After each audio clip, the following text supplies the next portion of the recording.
Ya, selamat siang. Bersama kita Bapak Asisten 3 Setdakap Kabupaten Sijunjung, Sumatera Barat, yakni Bapak Dr. Haji Edwin Suprayogi MKes, yang saat ini bersama kita. Ya, kita sapa Bapak Edwin. Selamat siang Pak Edwin. Selamat siang Pak Sarka. Gimana kabarnya Pak Edwin? Alhamdulillah sehat, tetap semangat. Segar selalu ya. Oh ya. Ini menarik sekali. Ya, kalau nggak salah Pak Edwin ini di Sijunjung udah lama kali ya. Udah berbagai jabatan dilalui, berbagai cerita juga pernah dialami. Gimana nih sejak tahun kapan di Sijunjung dan sebagai apa gitu? Ya, memulai tugas Junjung sejak tahun 95, ditugaskan sebagai dokter PTT, pegawai tidak tetap waktu itu, tepatnya di Puskesmas Kamang, Kecamatan Perwakilan Tanjung Badang, yang sekarang ini sudah berubah nama menjadi Kecamatan Kamang Baru. Oh iya, itu berapa lama nih situ? Di Puskesmas Kamang ditugaskan selama 3 tahun. Oh iya.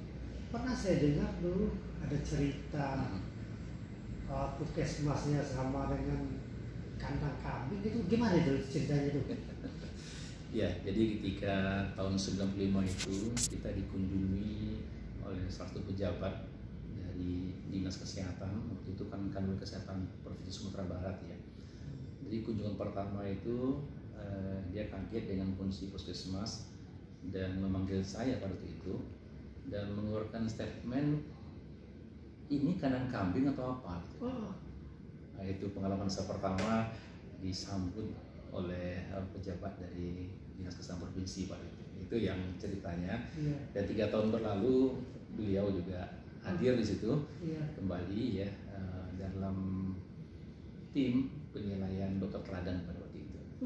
Tapi kok bisa-bisanya puskesmas yang bilang kandang kambing 3 tahun kemudian bisa menjadi mengantarkan kampusnya menjadi dokter teladan, tuh gimana? Ya sama-sama lah dengan tim kerja di Puskesmas Kamang pada waktu itu ya. Ada saya dokter sendiri ya, untuk gigi waktu itu belum ada ya. Iya. Perawat, bidan dan yang lain-lainnya.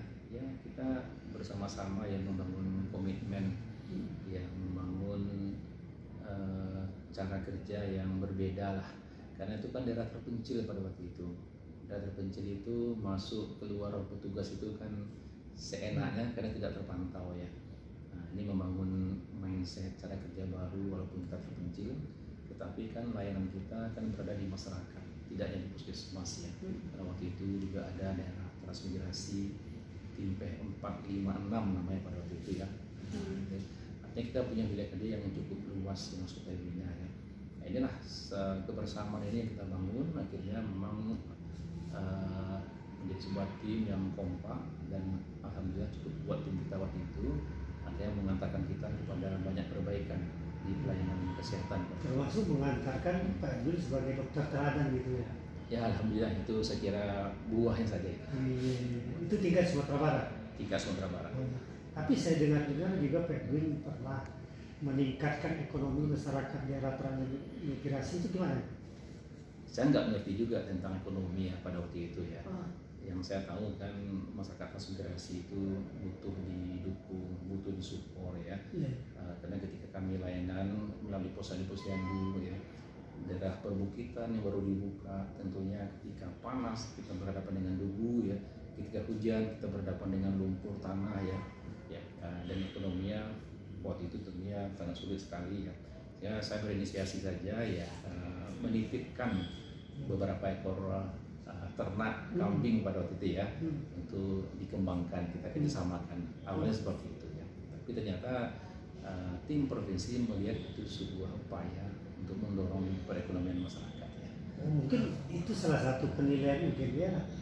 Nilai tambah. Nilai tambah. Oke. Setelah itu saya dengar Pak Edwin juga pernah jadi kapus Sumirase. Nah itu tahun berapa di Sumirase? Ya, tahun 99 ketika SK CPNS saya keluar, sebenarnya saya diberikan kesempatan untuk bertugas dimanapun di Sumatera Barat oleh Kepala Dinas Provinsi waktu itu Bu Rasida Rashid ya. Disuruh milih sebagai hadiah lah karena prestasi dokter teladan ya. Tapi waktu itu saya nggak tahu juga kenapa saya memilih Puskesmas Sumelangse waktu itu ya. Ya, saya pilih Sumelangse dan daerah yang sebenarnya menurut kawan dokter waktu itu daerah kering. Dulu ada namanya daerah basah karena pasiennya banyak, ada daerah kering karena pasien sedikit. Saya milih daerah kering saja pada waktu itu. Tapi saya dengar Anda juga pernah bilang dokter drum band. Nah itu gimana? Itu kok sampai dibilang dengan sebutan dokter drum band itu?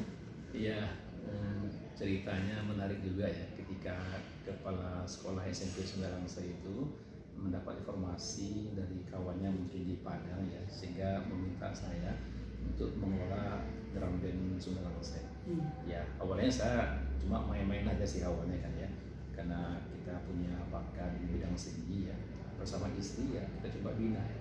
Alhamdulillah berkembang akhirnya menjadi juara di tingkat kabupaten kan.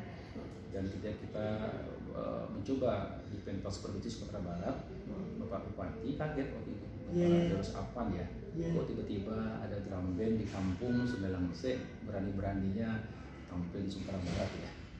Dan beliau mengunjungi kita pada waktu itu dan kaget ya, ternyata penampilannya berbeda daripada yang biasa ya. Akhirnya di Sumatera Barat kita ikut dapat nomor 2 umum Sumatera Barat pada waktu itu.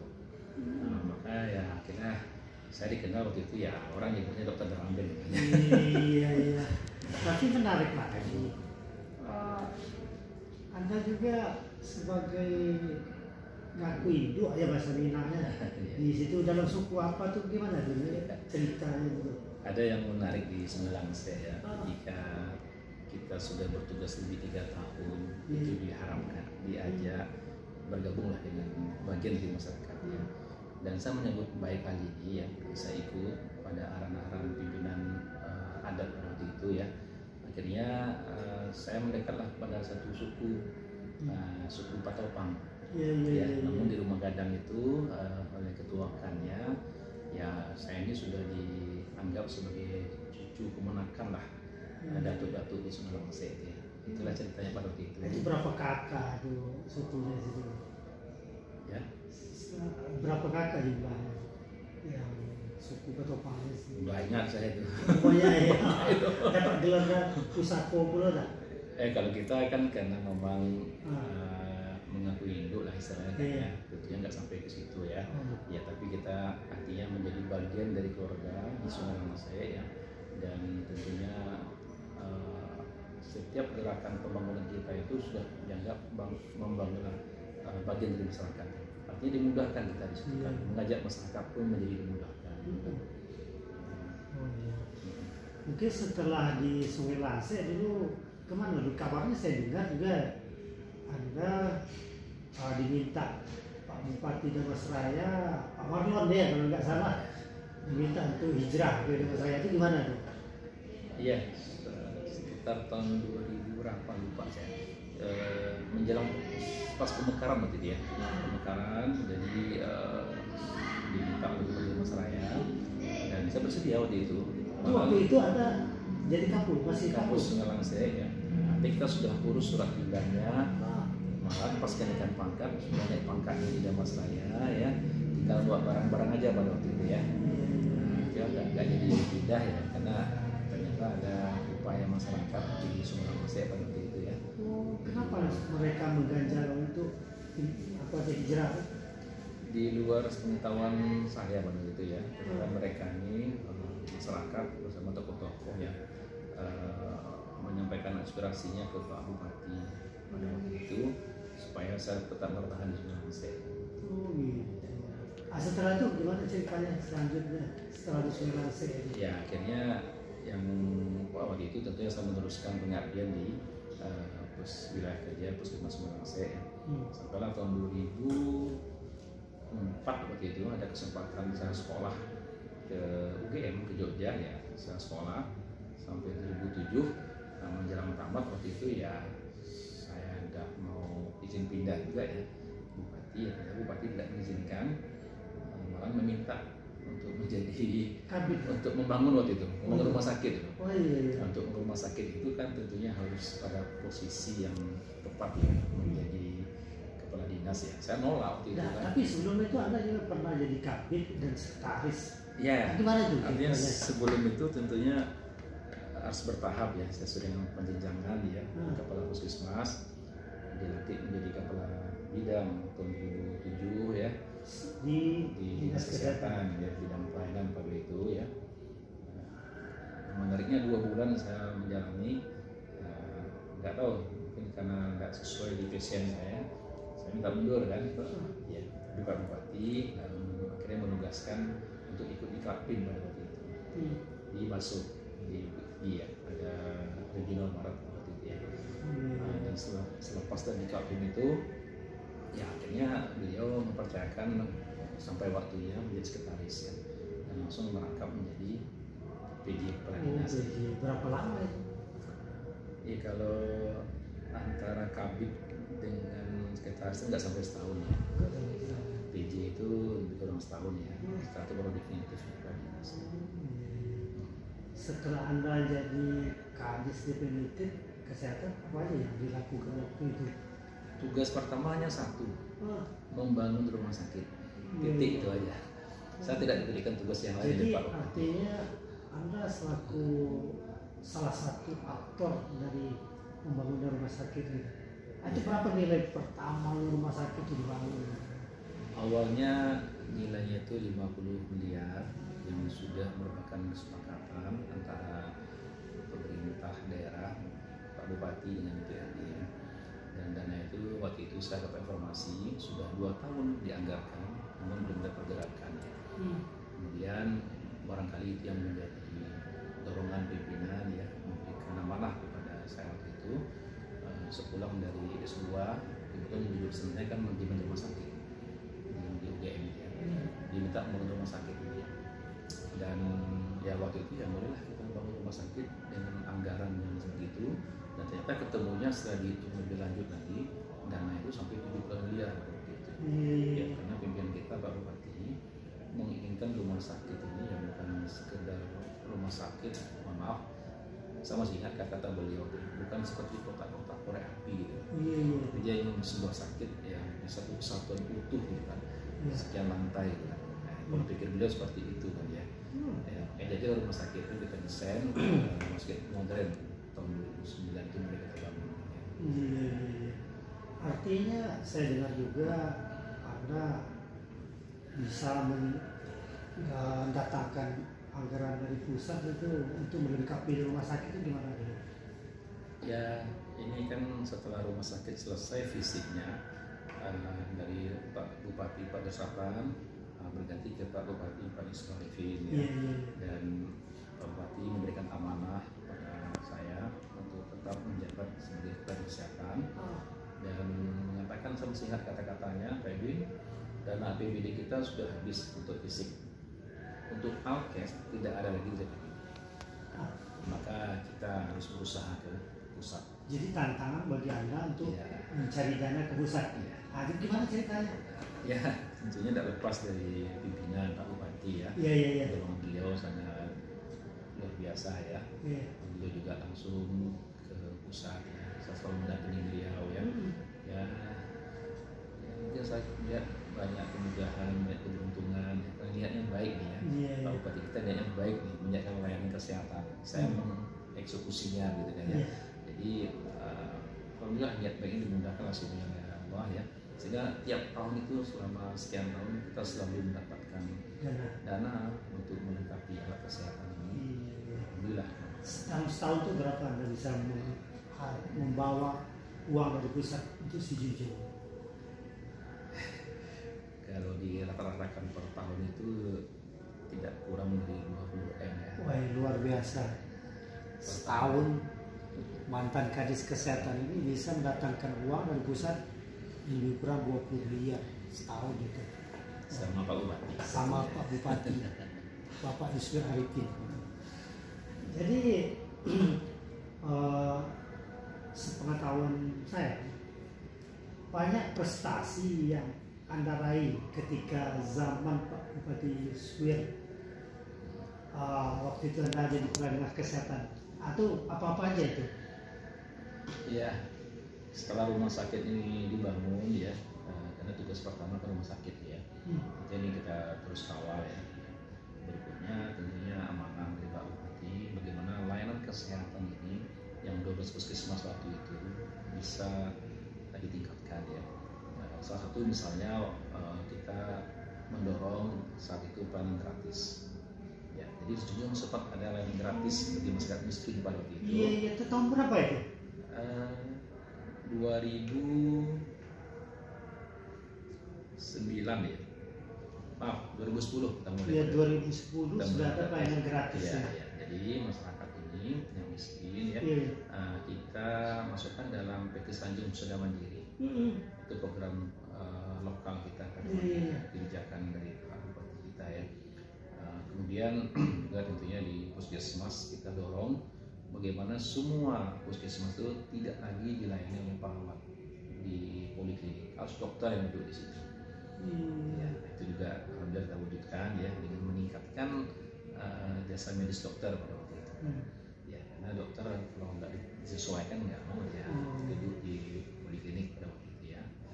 Kemudian ya alhamdulillah mengajak masyarakat. Nggak mungkin pembangunan kesehatan itu hanya kita pemerintah saja. Kita ajak masyarakat, kita aktifkan forum kabupaten sehat pada waktu itu. Alhamdulillah dalam tempo 2-3 tahun forum ini mampu dia berbuat banyak sehingga diakui keberadaannya oleh pemerintah pusat dan tiap tahun mendapatkan penghargaan namanya Swastisaba. Yang pertama dulu apa itu? Ya mulai Swastisaba Padapa, kemudian tahun berikutnya Swastisaba Wiwirda, tahun berikutnya Swastisaba Wistara. Ya, jadi artinya sebuah capaian bahwa pembangunan kesehatan itu dilaksanakan bersama-sama masyarakat dan itu sudah meliputi beberapa kawasan pembangunan kesehatan. Luar biasa ya. Tapi saya dengar juga ada puskesmas juara nasional gitu. Itu puskesmas apa itu? Oh iya ya. Gimana penilaiannya? Puskesmas Tanjung Gadang itu dulu sempat mendapat 4 besar terbaik nasional. Oh, 4 besar terbaik nasional. Berikutnya Puskesmas Air Amo. Juga sempat 5 besar terbaik nasional kan. Ya, jadi artinya di tingkat layanan kesehatan kita fokus karena ujungnya ke masyarakat ini. Dan 2 puskesmas kita dulu, Puskesmas Gambok dan Tanjung Gadang ini mendapatkan standarisasi ISO, International Standard Organization yang ISO tahun 2002 gitu ya. Jadi artinya sebelum ada akreditasi di Junjung ini sudah 2 puskesmas itu sudah tersertifikasi dengan ISO untuk meningkatkan mutu pelayanan kesehatan. Malahan kita dulu juga di satu puskesmas sudah dicoba kita di Morobudi itu bagaimana semua masyarakat tepatnya ibu hamil di 3 bulan pertama itu kita lakukan pemeriksaan USG semuanya. Jadi kebijakannya USG portable ya, semua posyandu itu ibu hamil kita USG dan itu kita bangun sistem aplikasi ya, dan dia terhubung ke spesialis langsung ke kebidanan. Jadi ketika ada masalah nanti di RC USG itu langsung diketahui oleh spesialis. Jadi masyarakat Morobudi itu dulu 3 bulan pertama itu sudah ketahuan ada kondisi penyakit sehat, terdeteksi risikonya. Ada anak kembar pun ketahuan dulu di 3 bulan pertama ini. Nah, itu yang kita lakukan pada waktu itu dan masih banyak lain yang coba kita tingkatkan dalam rangka meningkatkan status kesehatan masyarakat ini. Saya juga pernah dengar di era Anda waktu Kadis Kesehatan ya, pernah menjalin kerjasama MOU dengan PT Garam Madura itu gimana? Ya, jadi kita akan basis kita kan data ya. Kita selalu membuat survei-survei ya. Hasil riset kesehatan dasar kita pedomani, kita pun mengumpulkan data di masyarakat. Jadi hasil pendataan di pasar-pasar ya, ternyata garam-garam yang ada di pasar itu kadar iodinnya itu di bawah standar, di bawah 30 ppm ya kan. Hampir semua pasar di Junjung ya. Harusnya antara 30 sampai 80 ppm standarnya kan.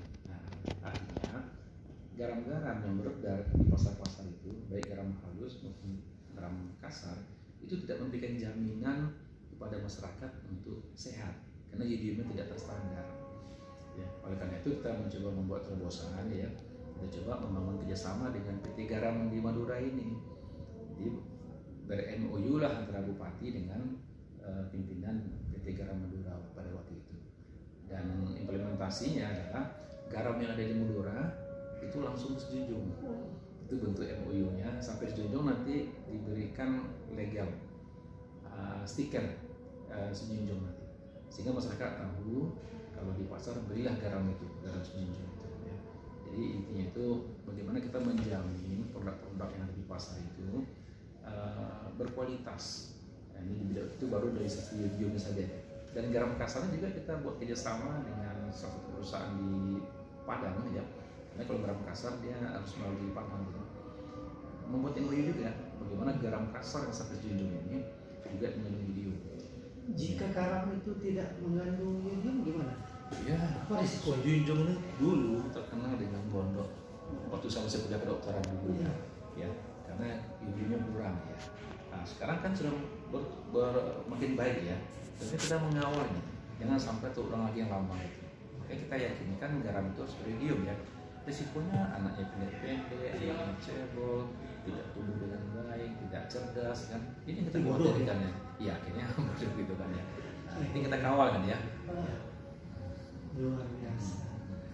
Jadi setelah Anda jadi kadis itu sampai tahun berapa ya?